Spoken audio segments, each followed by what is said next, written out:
Hello? Oh, yeah. Can you hear me? Yes, I can. Hello? Is this Mrs. Dorothy Letterman? That's right, Dorothy. Yes, it is. Who's this? Are you the mother of David Letterman who does Late Night on NBC? She was never invited back, not for a cameo or a tribute, and not even after the ratings dipped and the applause moved on. One moment, she was Carson's golden girl, and the next she was invisible. No explanation. Just a silent, brutal exile. She was never allowed back on The Tonight Show after this, and she wasn't alone. A handful of stars also ended up on the wrong side of Johnny Carson's smile. And when Johnny turned cold, Hollywood turned its back. What kind of late-night king builds an empire on charm and fear? We're about to find out. There was a time in Hollywood when one show held the keys to everything. If you wanted to be seen, this was the place. You wanted to be taken seriously. You only had to get that 5-minute slot. And if you crushed it, life changed overnight. But there was a catch. That spotlight came with rules that no one dared to reveal out loud, but everyone understood. And worst of all, you never had to get on the bad side of Hollywood dominators because once you did, you were out. Some of the biggest names in the industry found themselves suddenly locked out. Not because they weren't talented or the audience didn't love them, but because Johnny Carson decided they didn't belong anymore. And once Johnny turned his back on you, so did the rest of the industry. The thing is, most people watching at home never saw any of this. They just tuned in for a laugh, but behind the jokes and applause was a quiet tension. One wrong move, one misread moment, and it was over. Sometimes it was something simple. If a guest went too far with a joke or didn't let Johnny get the last word, it had become a problem. Other times, it was deeper, stemming from loyalty issues and business decisions that felt like betrayal. And then there were the personal feuds that started off camera and ended in total silence. What made it even more intense was how subtle it all was. Nobody got called out publicly.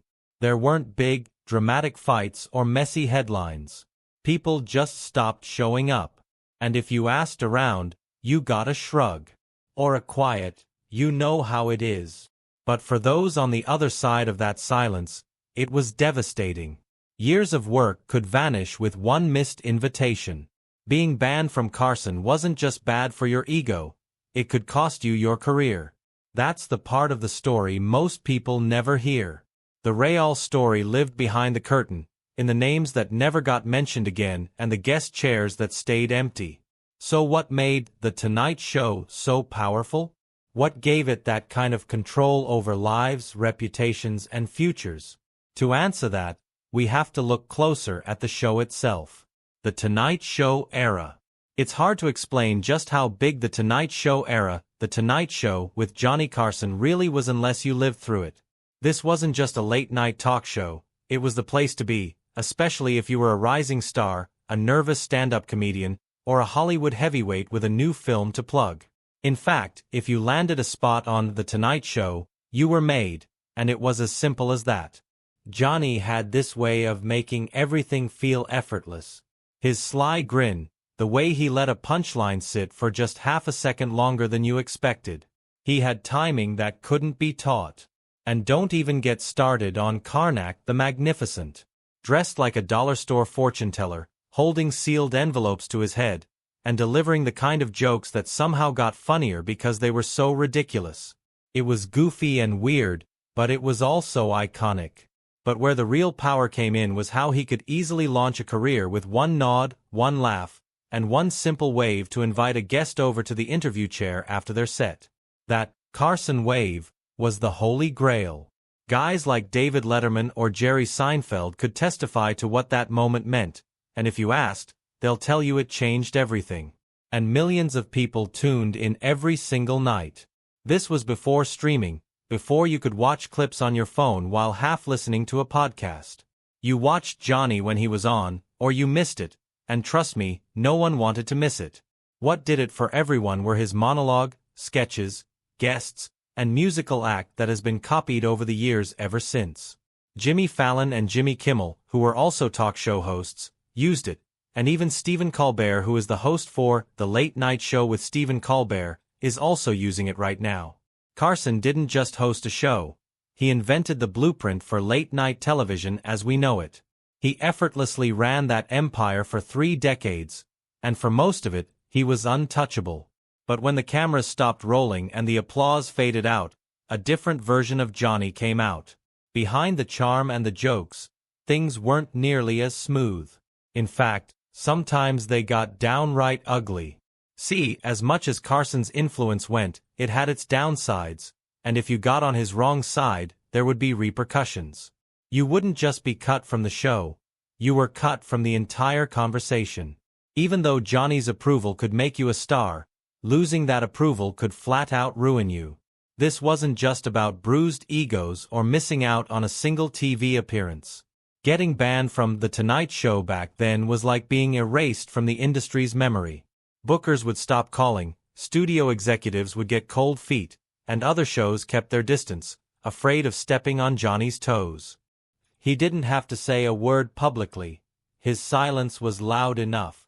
Everyone just knew if Carson was done with you, you were done. It was even more brutal because he didn't have to publicly declare it. All he had to do was just talk about his day, and the person on the wrong side of his mic would stop getting booked, and it never goes unnoticed by everyone in the industry. Some comedians tried to brush it off. Others, like Rich Little, learned the hard way. Rich Little was a legendary impressionist that got the boot for making fun of Johnny too many times, even though the official line was that his material had just gone stale. Another comedian was Dana Carvey, who did a spot-on Carson impression while promoting Wayne's World. Carson didn't find it funny, and he didn't say anything about it, but he banned Carvey, just like that. And the scariest part was that there was never a clear line or rulebook to know where the edge was, until you fell off it. So, who dared to challenge Johnny? And who paid the price? The Joan Rivers fallout. If there was anyone Johnny Carson took under his wing, it was Joan Rivers. Back in the 1960s, she was a fresh, no-nonsense comedian with a sharp wit and a fire in her belly that drew Johnny to her. He brought her on The Tonight Show. Female comedians weren't exactly the norm, and he made her a regular. More than that, he gave her a shot at national stardom, especially after she was turned down severally for being washed up at just 31 years of age. Joan had been grinding in the clubs, hustling for sets, barely scraping by when Carson brought her onto The Tonight Show. And when she slayed that first set, he turned to the camera, grinned, and told America, "You're gonna be hearing a lot about this girl." That one line changed everything. Overnight, Rivers went from nothing to being hired as a writer for The Tonight Show, thanks to Carson. He not only gave her the chance to bloom, he also mentored, championed, and even brought her in as his permanent guest host when he took nights off. To the outside world, it looked like a dream duo, the king of late night and his trusted queen-in-waiting. But behind all the laughs and applause, a storm was brewing. In 1986, Joan got an offer from Fox to launch her own late-night show. It was groundbreaking news, as Fox was a brand-new network, and this was a chance for her to be the first woman to host a major late-night talk show. She didn't take the decision lightly. According to interviews, Joan was terrified. She didn't want to hurt Johnny, but she also saw that NBC had no plans to give her The Tonight Show when Carson eventually stepped down. And worst of all, she found out from NBC executives that she wasn't even being considered, so she took the Fox deal.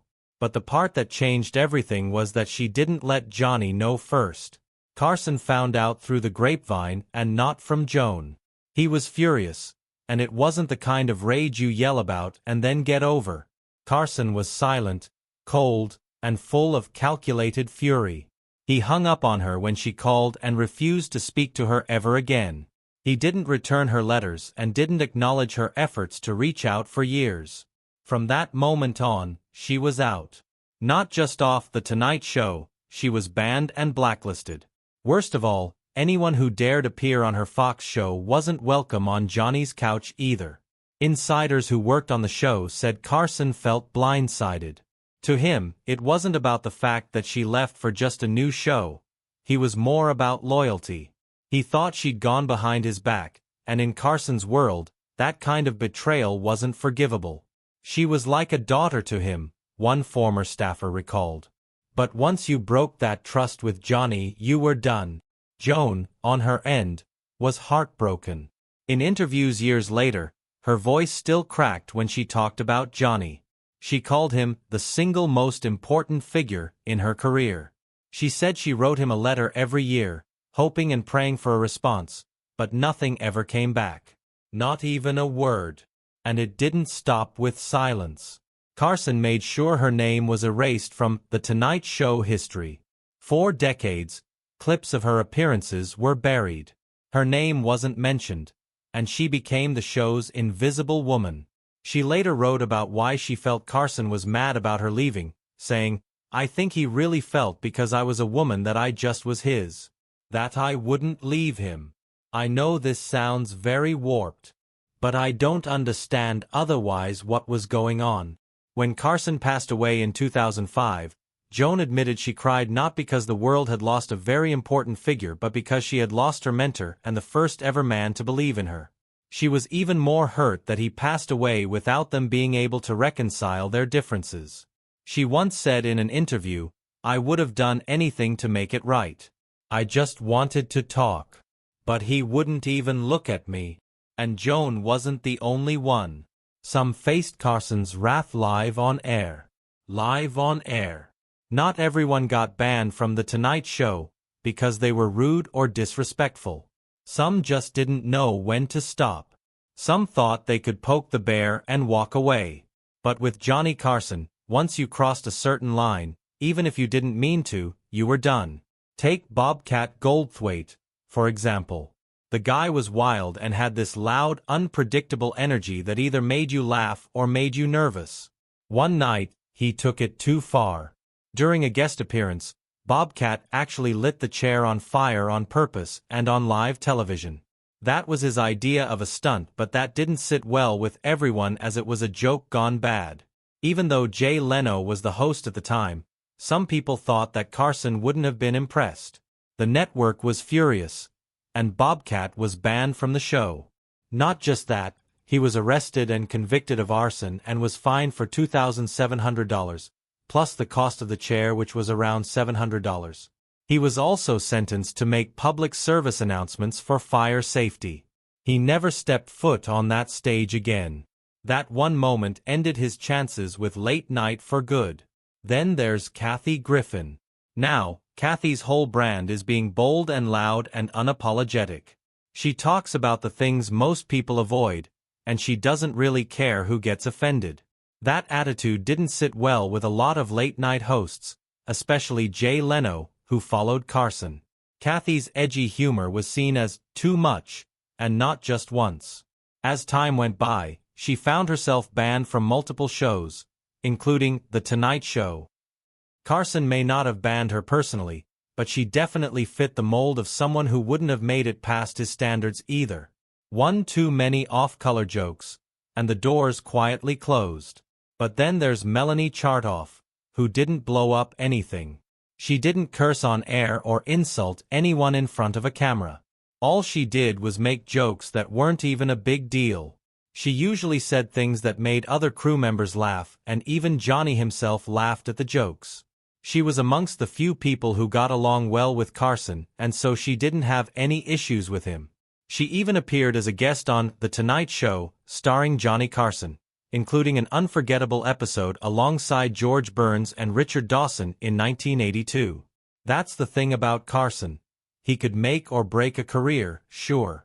But if you weren't careful, he could also slay it.